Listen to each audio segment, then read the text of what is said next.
भारत माता की। भारत माता की।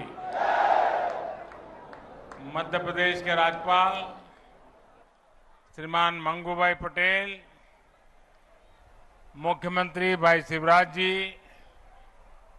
रेल मंत्री अश्विनी जी, अन्य सभी महानुभाव और विशाल संख्या में आए हुए भोपाल के मेरे प्यारे भाइयों और बहनों, सबसे पहले मैं इंदौर मंदिर में रामनवमी का जो हादसा हुआ, मैं अपना दुख व्यक्त करता हूं। इस हादसे में जो लोग असमय हमें छोड़ गए, उन्हें मैं श्रद्धांजलि देता हूं। उनके परिवारों के प्रति अपनी संवेदना व्यक्त करता हूं। जो श्रद्धालु जख्मी हुए हैं, जिनका अस्पताल में इलाज जारी है, मैं उनके जल्द स्वास्थ्य की भी कामना करता हूं। साथियों, आज एमपी को अपनी पहली वंदे भारत एक्सप्रेस ट्रेन मिली है। वंदे भारत एक्सप्रेस से भोपाल और दिल्ली के बीच का सफर और तेज हो जाएगा। ये ट्रेन प्रोफेशनल्स के लिए, नौजवानों के लिए, कारोबारियों के लिए नई सुविधा लेकर के आएगी। साथियों, ये आयोजन जिस आधुनिक और भव्य रानी कमलापति स्टेशन पर हो रहा है, उसका लोकार्पण करने का सौभाग्य भी आप सबने मुझे दिया था। आज मुझे यहीं से दिल्ली के लिए भारत की आधुनिकतम वंदे भारत ट्रेन को रवाना करने का आपने अवसर दिया है। रेलवे के इतिहास में कभी बहुत कम ऐसा हुआ होगा कि एक ही स्टेशन पर इतने कम अंतराल में किसी प्रधानमंत्री का दोबारा आना हुआ हो।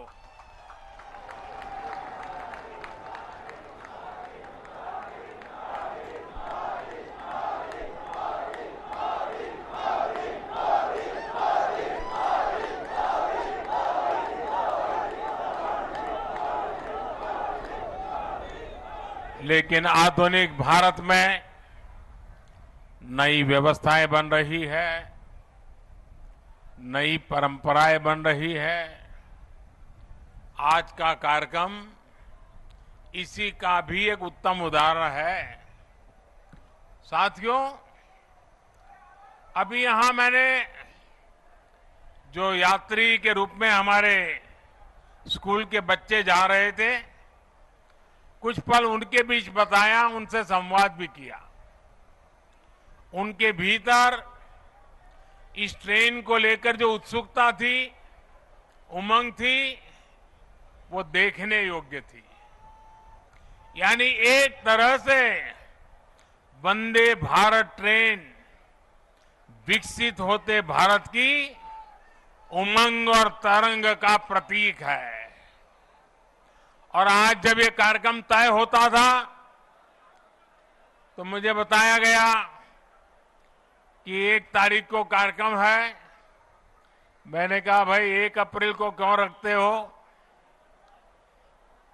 जब अखबार में खबर आएगी कि 1 अप्रैल को मोदी जी वंदे भारत ट्रेन को झंडी दिखाने वाले हैं, तो हमारे कांग्रेस के मित्र जरूर बयान देंगे, ये मोदी तो अप्रैल फूल करेगा।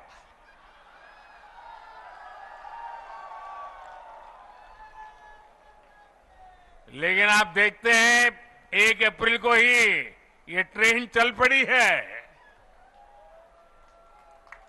साथियों, ये हमारे कौशल, हमारे सामर्थ्य, हमारे आत्मविश्वास का भी प्रतीक है। और भोपाल आने वाली ये ट्रेन तो पर्यटन को सबसे ज्यादा मदद करने वाली है। इससे सांची स्तूप, भीमबेटका, भोजपुर और उदयगिरी गुफा जैसे पर्यटन स्थलों में आवाजाही और बढ़ने वाली है। और आपको पता है कि पर्यटन बढ़ता है तो रोजगार के अनेक अवसर बढ़ने लग जाते हैं, लोगों की आय भी बढ़ती है। यानी ये वंदे भारत लोगों की आय बढ़ाने का भी माध्यम बनेगी, क्षेत्र के विकास का माध्यम भी बनेगी।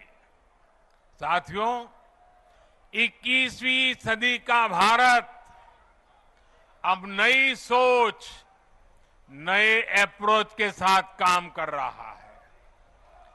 पहले की सरकारें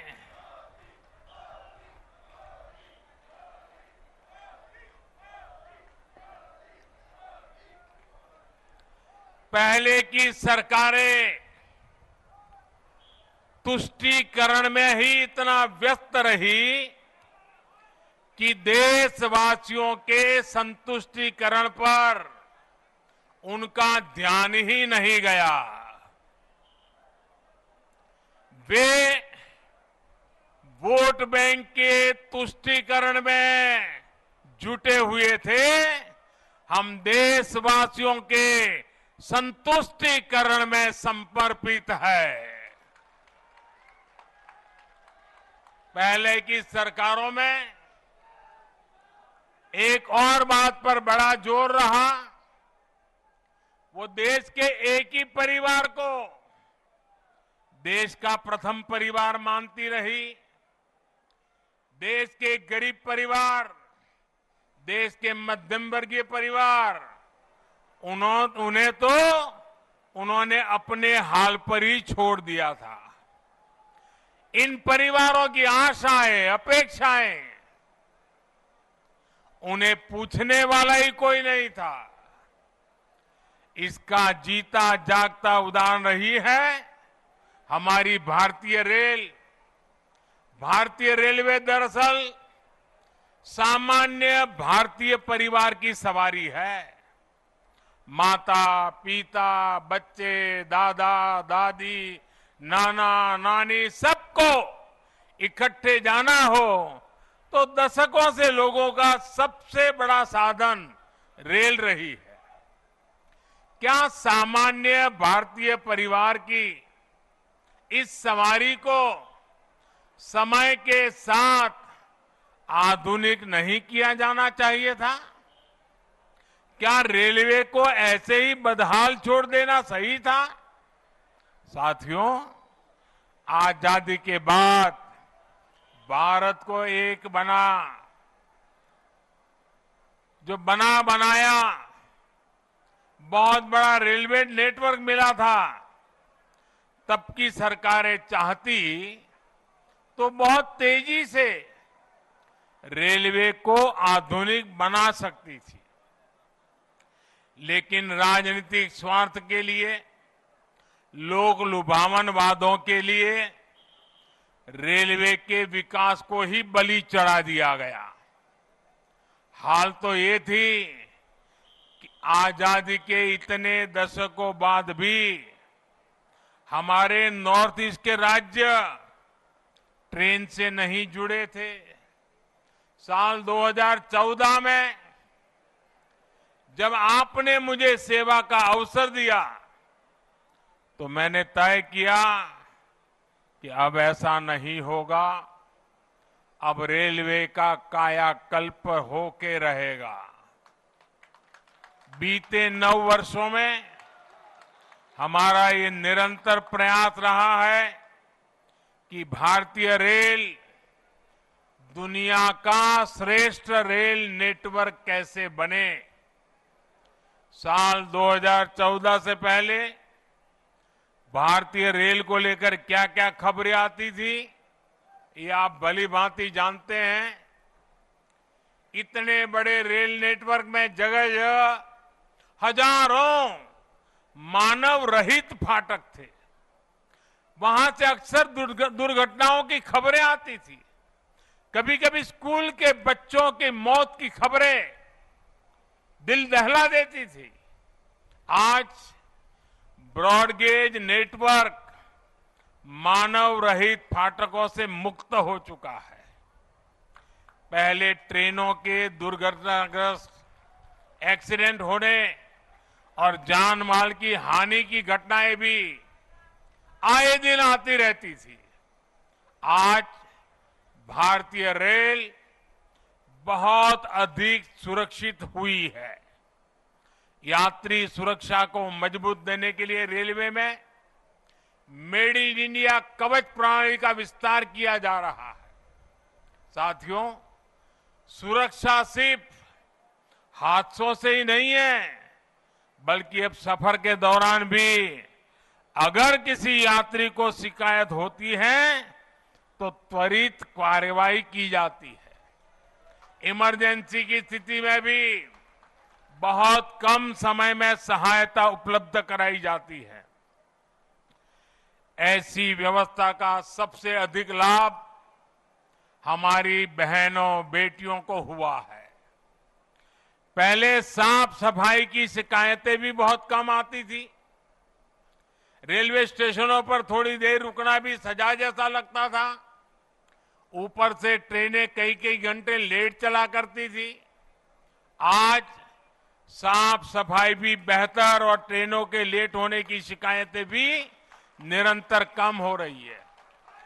पहले तो स्थिति ये थी, लोगों ने शिकायत करना ही बंद कर दिया था, कोई सुनने वाला ही नहीं था। आपको याद होगा, पहले टिकटों की कालाबाजारी तो शिकायतों में सामान्य बात थी। मीडिया में आए दिन इससे जुड़े स्टिंग ऑपरेशन दिखाए जाते थे। लेकिन आज टेक्नोलॉजी का उपयोग कर हमने ऐसी अनेक समस्याओं का समाधान किया है। साथियों, आज भारतीय रेलवे देश के छोटे शिल्पकारों और कारीगरों के उत्पादों को देश के हर कोने तक पहुंचाना का भी बड़ा माध्यम बन रही है। वन स्टेशन वन प्रोडक्ट, इस योजना के तहत जिस क्षेत्र में वो स्टेशन है, वहां के प्रसिद्ध कपड़े, कलाकृतियां, पेंटिंग, हस्तशिल्प, बर्तन आदि यात्री स्टेशन पर ही खरीद सकते हैं। इसके भी देश में करीब करीब 600 आउटलेट बनाए जा चुके हैं। मुझे खुशी है कि बहुत ही कम समय में इनसे 1 लाख से ज्यादा यात्री खरीदारी कर चुके हैं। साथियों, आज भारतीय रेल देश के सामान्य परिवारों के लिए सुविधा का पर्याय बन रही है। आज देश में अनेकों रेलवे स्टेशनों का आधुनिकीकरण किया जा रहा है। आज देश के 6000 स्टेशनों पर वाईफाई की सुविधा दी जा रही है। देश के 900 से ज्यादा प्रमुख रेलवे स्टेशनों पर सीसीटीवी लगाने का काम पूरा हो चुका है। हमारी ये वंदे भारत एक्सप्रेस तो पूरे देश में हमारी युवा पीढ़ी में सुपर हिट हो चुकी है। साल भर इन ट्रेनों की सीटें फूल जा रही हैं। देश के हर कोने से वंदे भारत चलाने की मांग की जा रही है। पहले सांसदों की चिट्ठियां आती थी, तो चिट्ठी क्या आती थी? सांसद लिखते थे, फलानी ट्रेन ये स्टेशन पर रोकने की व्यवस्था हो, अभी 2 स्टेशन पर रुकती है, 3 पर रोकने की व्यवस्था हो, यहां रोकी जाए, वहां रोकी जाए, यही आता था। आज मुझे गर्व है, मुझे संतोष है, जब सांसद चिट्ठी लिखते हैं और मांग करते हैं कि हमारे यहां भी वंदे भारत जल्दी से जल्दी चालू हो। साथियों, रेलवे यात्रियों की सुविधाएं बढ़ाने का ये अभियान लगातार बहुत तेज गति से चल रहा है। इस साल के बजट में भी रेलवे को रिकॉर्ड धनराशि दी गई है। एक समय था जब रेलवे के विकास की बात होते ही घाटे की बात की जाती थी, लेकिन अगर विकास की इच्छा शक्ति हो, नीयत साफ हो और निष्ठा पक्की हो तो नए रास्ते भी निकल ही आते हैं। बीते 9 वर्षों में हमने रेलवे के बजट को लगातार बढ़ाया है। मध्य प्रदेश के लिए भी इस बार 13,000 करोड़ रुपए से अधिक का रेलवे बजट आवंटित किया गया है, जबकि 2014 से पहले मध्य प्रदेश के लिए हर वर्ष औसतन 600 करोड़ रुपया, आप बताइए, 600 करोड़ रुपए रेलवे बजट था। कहां 600 और कहां आज 13,000 करोड़। साथियों, आज रेलवे में कैसे आधुनिकीकरण हो रहा है, इसका एक उदाहरण इलेक्ट्रिफिकेशन का काम भी है। आज आप आए दिन सुन रहे हैं कि देश के किसी न किसी हिस्से में रेलवे नेटवर्क का 100% बिजलीकरण हो चुका है। जिन 11 राज्यों में 100% बिजलीकरण हो चुका है, उसमें मध्य प्रदेश भी शामिल है। 2014 से पहले हर साल एवरेज 600 किलोमीटर रेलवे रूट का इलेक्ट्रिफिकेशन होता था। अब हर साल औसतन 6,000 किलोमीटर का इलेक्ट्रिफिकेशन हो रहा है। ये है हमारी सरकार के काम करने की रफ्तार। साथियों, मुझे खुशी है मध्य प्रदेश आज पुराने दिनों को पीछे छोड़ चुका है। अब मध्य प्रदेश निरंतर विकास की नई गाथा लिख रहा है। खेती हो या फिर उद्योग, आज एमपी का सामर्थ्य भारत के सामर्थ्य को विस्तार दे रहा है। विकास के जिन पैमानों पर कभी मध्य प्रदेश को बीमारू कहा जाता था, उनमें से अधिकतर में एमपी का प्रदर्शन प्रशंसनीय है। आज एमपी गरीबों के घर बनाने में अग्रणी राज्यों में है। हर घर जल पहुंचाने के लिए भी मध्य प्रदेश अच्छा काम कर रहा है। गेहूं सहित अनेक फसलों के उत्पादन में भी हमारे मध्य प्रदेश के किसान नए रिकॉर्ड बना रहे हैं। उद्योगों के मामले में भी अब ये राज्य निरंतर नए कीर्तिमानों की तरफ बढ़ रहा है। इन सब प्रयासों से यहां युवाओं के लिए अनंत अवसरों की संभावनाएं भी बन रही है। साथियों, देश में विकास के लिए हो रहे इन प्रयासों के बीच आप सभी देशवासियों को एक और बात की ओर भी ध्यान खिंचवाना चाहता हूं। हमारे देश में कुछ लोग हैं जो 2014 के बाद से ही ये ठान कर बैठे हैं और पब्लिकली बोले भी हैं, और उन्होंने अपना संकल्प घोषित किया है। क्या किया है? उन्होंने अपना संकल्प घोषित किया है, हम मोदी की छवि को धूमिल करके रहेंगे।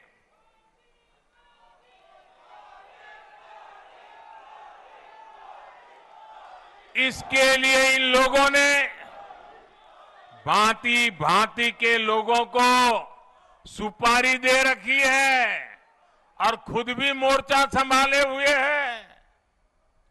इन लोगों का साथ देने के लिए कुछ लोग देश के भीतर है और कुछ देश के बाहर भी बैठकर अपना काम कर रहे हैं।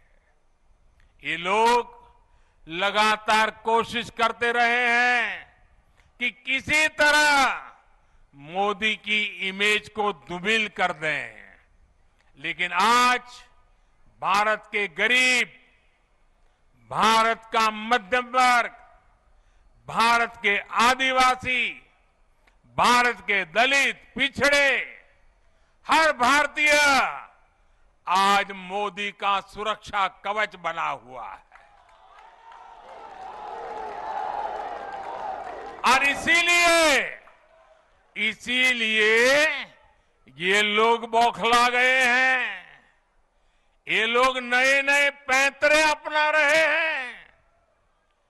2014 में उन्होंने मोदी की इमेज, मोदी की छबिल धूमिल करने का संकल्प लिया। अब इन लोगों ने संकल्प ले लिया है, मोदी तेरी कब्र खुदेगी। इनकी साजिशों के बीच आपको, हर देशवासी को देश के विकास पर ध्यान देना है, राष्ट्र निर्माण पर ध्यान देना है। हमें विकसित भारत में मध्य प्रदेश की भूमिका को और बढ़ाना है।